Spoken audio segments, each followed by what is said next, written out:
Fala pessoal, beleza? Tudo tranquilo? Rodrigo Fonseca aqui do canal Papa Mike do Norte.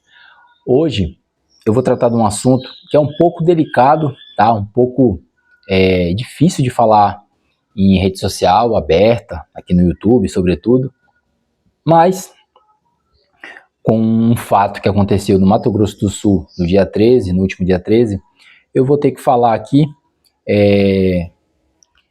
da minha opinião sobre esse assunto e vou usar aqui um pouco dessa tragédia aí que aconteceu lá no município de Rio Verde, Mato Grosso do Sul, para expor a minha opinião e quem sabe até passar aqui algumas orientações que pode ser útil para quem tem criança e arma de fogo, tá? Esse vídeo vai ser meio que um vídeo baseado nessa tragédia, um vídeo também baseado nas minhas experiências que eu tenho aqui na minha casa e a forma que eu adotei para gerenciar criança e arma de fogo, tá? No último dia 13, para quem não está sabendo, aconteceu uma tragédia no município de Rio Verde, Mato Grosso do Sul. Por volta de 20 horas desse dia fatídico aí, desse dia 13, pai e mãe, né, pela imagem que foi divulgada nas redes sociais, na internet, o pai estava no telefone ali, distraído, a mãe também distraída, ao que tudo indica, conversando com o pai, e a criança pega um armamento que estava numa mesa, uma mesa bem baixa, né, uma criança de 2 anos, pegou esse armamento e de maneira acidental, lógico, de maneira sem querer, efetuou um disparo na direção da mãe, né? Esse disparo pegou no braço e atingiu o tórax da mãe. Todo mundo se assustou, logicamente, o pai se assustou, pegou a arma, a criança se assustou, tentou abraçar a mãe tentou correr, enfim, tudo um susto, mas infelizmente a mãe foi socorrida e veio a óbito, tá? Infelizmente faleceu, uma tragédia realmente. O pai era um bombeiro militar da reserva, ou seja, tinha ali o porte do armamento, toda a documentação, a arma era legal. A mãe tinha 27 anos, infelizmente, faleceu, né, como eu já falei.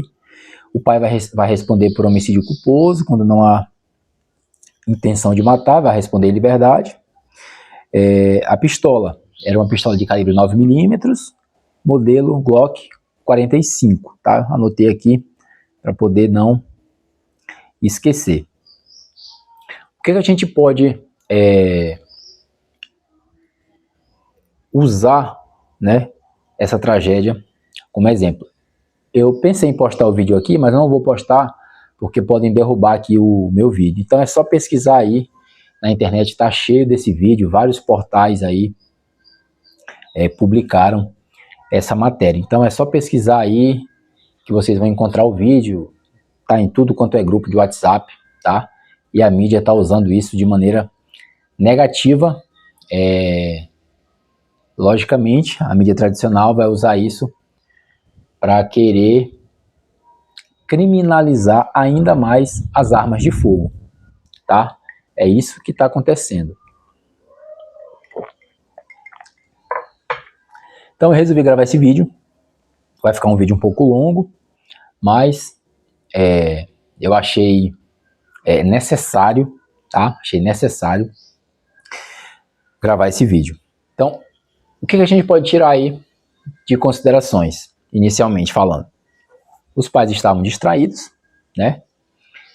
Uma arma muito próxima a uma criança de 2 anos, que é uma idade de extrema curiosidade, né? Uma criança de 2 anos pega tudo, aperta tudo, põe na boca, enfim. E um equipamento desse estava ali acessível para uma criança e, sobretudo, com a distração dos pais.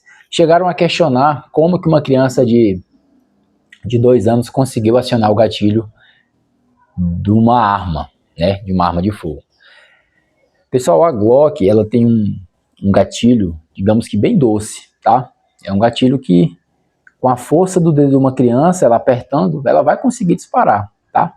Se fosse um armamento que nem o armamento APT 940, por exemplo, da Taurus, em ação dupla, eu tenho quase certeza que uma criança de 2 anos não conseguiria efetuar esse disparo. Mas, numa Glock, com um gatilho bem mais leve, é totalmente possível, tá? Então é totalmente possível, tanto é que aconteceu. Eu vou deixar aí uma foto, tá? Do armamento em questão. Então, assim, totalmente possível. Então, assim, houve displicência do casal, infelizmente, tá? A gente tem que falar isso. Houve displicência do casal, né? Do pai, que deixou esse armamento acessível, e uma criança, tá certo que de 2 anos, mas ali muito nova, para poder entender o real perigo de uma arma de fogo, que uma arma de fogo pode causar. Saindo dessa tragédia, vou trazer aqui um pouco da minha realidade, tá? Eu espero que isso ajude quem está aí assistindo esse vídeo, que tem arma de fogo em casa e que tem criança também. A minha esposa, né, também é policial militar, tá? E nós temos algumas armas em casa. Temos armas particulares, temos armas institucionais. E o que acontece? Quando eu me estabeleci com a minha esposa, a filha dela tinha 2 anos, tá? E alguns meses depois, a gente sentou numa mesa, conversou com ela e explicou de forma didática ali, de forma lúdica, o que era uma arma e o que ela poderia causar. E a gente conversou, explicou muito. E com isso, a gente fez um pequeno teste, né? Aqui é a nossa residência. Aqui atrás de mim tem a sala e tem uma câmera lá dentro. E após algumas conversas, algumas explicações, lógico, para uma criança de quase 3 anos entender, tivemos que repetir muito, tentar fazer analogias para que a criança entenda os reais perigos, apesar de não entender muito bem ainda. E a gente fez um teste, tá? O que eu fiz? Aqui é a minha GX4, tá? Ela tá fria, tá? Fria, sem carregador, tá? A GX4 é uma arma muito pequena, parece um brinquedo, né? Então, o que eu fiz? Peguei esse armamento, deixei na sala e fui pro quarto. Deixei o armamento frio, né? Como tá aqui, sem risco nenhum. E deixei lá no chão. Ela simplesmente passou por cima, brincou ali nos arredores ali. E a arma, para ela, nem existia, tá?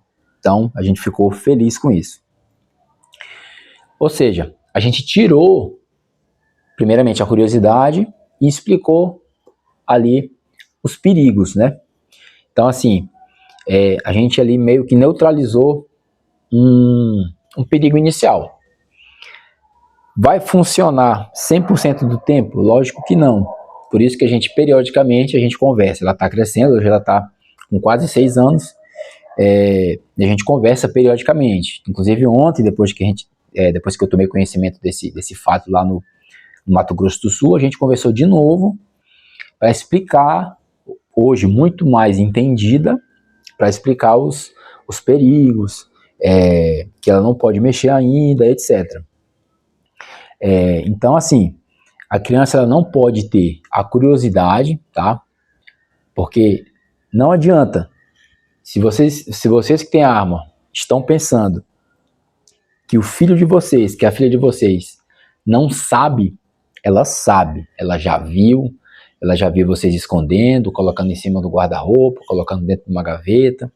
Então, ela já sabe que algum desses locais, desses lugares, tem algo que ela não pode ver. Isso gera uma curiosidade muito grande. Todo mundo sabe como criança é. Então, não deixem a criança curiosa. Tentem conversar com ela desde pequeno a respeito desses equipamentos. Então, não ter essa curiosidade. Se possível, pegue o armamento frio e dê para a criança manusear, para ela entender e saber o que é, tá? Eu sei que é um assunto polêmico aqui novamente, eu relutei em postar isso aqui, mas com essa tragédia eu tive que postar esse vídeo aqui. Então, voltando, se possível, dê para ela manusear, para ela entender os reais perigos e saber o que é.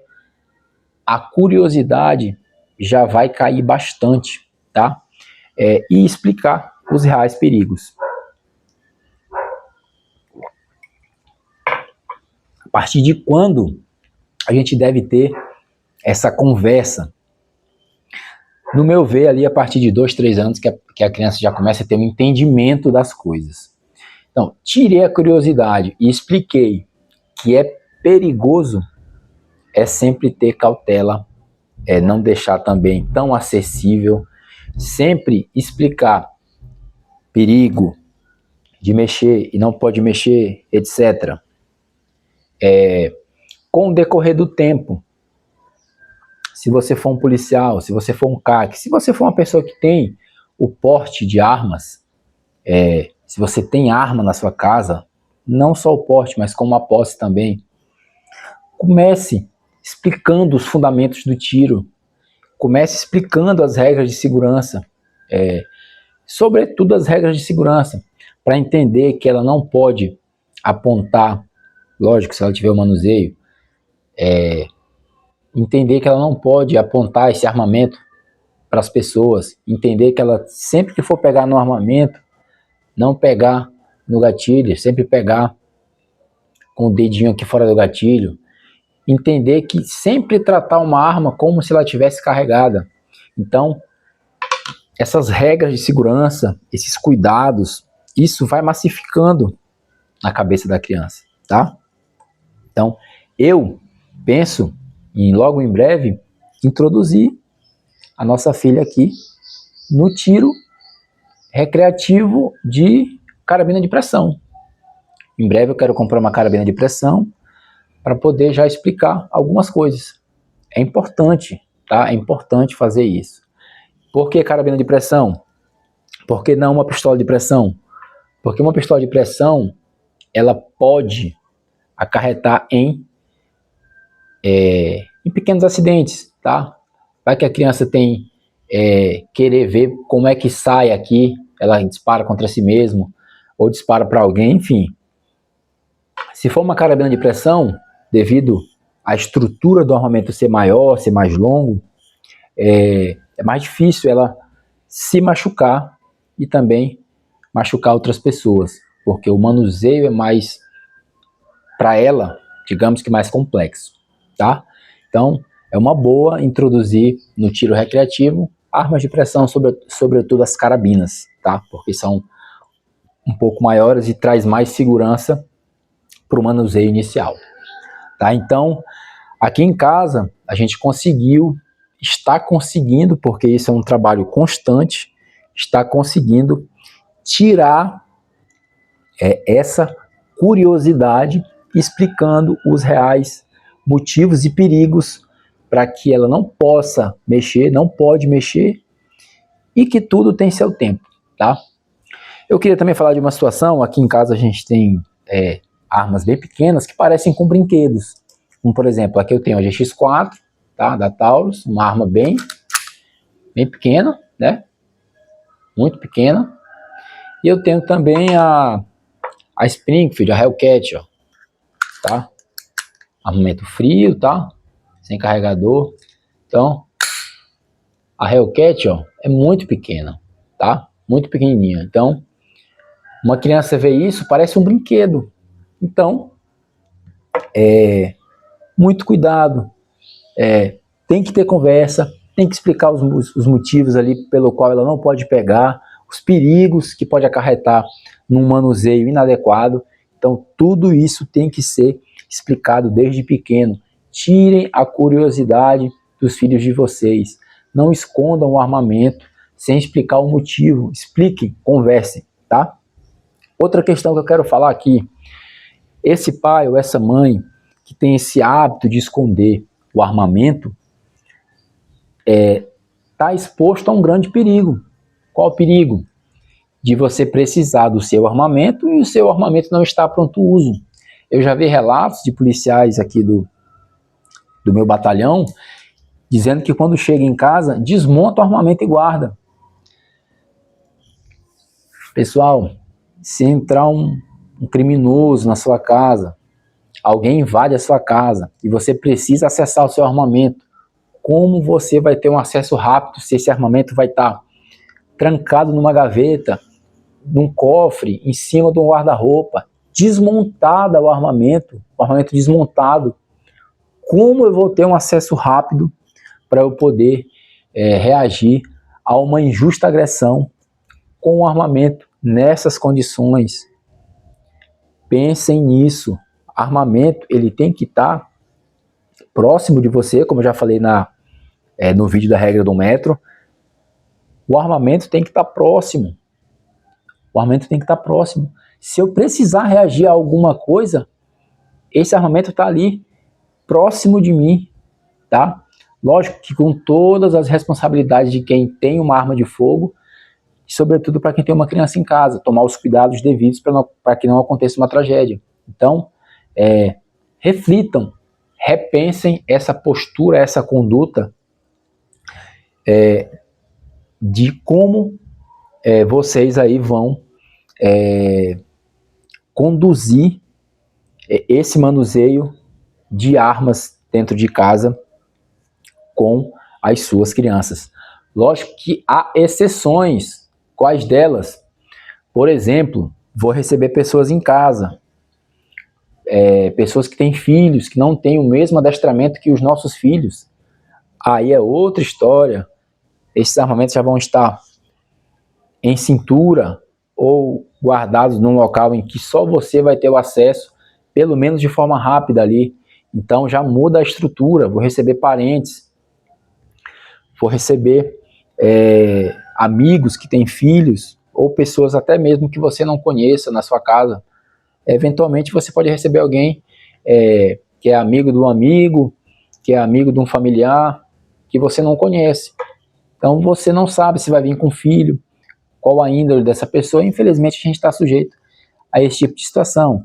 Apesar de que não sou muito favorável a receber pessoas que eu não sei quem é na minha casa. É uma coisa que eu tenho. Nós somos aqui em casa 2 policiais, então a gente tem todo um filtro para poder receber pessoas no nosso seio familiar, no nosso lar. Então a gente tem que ter um certo cuidado. Mas pode acontecer. Então você que tem o equipamento desse, tem que tomar cuidado, as devidas precauções, os devidos cuidados, para que tenham um equilíbrio entre segurança, acesso ao armamento e também o acesso de pessoas que não devem ter acesso ao nosso equipamento, sobretudo terceiros e crianças. Beleza, pessoal? Então, eu acho que é isso. Esse vídeo foi até uma sugestão de um inscrito do canal que comentou no vídeo da regra do metro, tá? Não vou me recordar aqui agora o nome da pessoa, senão eu falaria. E também foi motivado por essa tragédia que eu anotei aqui no meu caderno, essa tragédia lá no Rio Verde, Mato Grosso do Sul, no último dia 13. Tá? Então, esse é o vídeo que eu acho que eu falei tudo, talvez se eu esqueci alguma coisa, mas foi bem relevante. Eu espero ter sido claro nessa questão de guardar o armamento, esconder o armamento, mostrar ali para a criança, mostrar os perigos, tirar a curiosidade, tá? Um ponto que não falei, que deve ser falado. Pessoas com transtorno, né? Por vezes tem na família pessoas com transtorno, né? transtorno psicológico, um transtorno mental. Então, o cuidado é redobrado, tá? Então, essas pessoas não devem ter acesso ao armamento de vocês, porque são pessoas que não têm a capacidade cognitiva de saber manusear e saber o que é certo e o que é errado na conduta com arma de fogo. Então, é um adendo, tá? Um adendo bem grande. Tomem cuidado com pessoas com transtorno psicológico e transtorno cognitivo, tá? Alguma doença mental, né? No caso. Então, tomem cuidado, tá? Bem, basicamente é isso. Eu espero que esse vídeo abra a mente de algumas pessoas para tomar alguns cuidados e que Deus nos abençoe e até o próximo vídeo. Fiquem todos com Deus.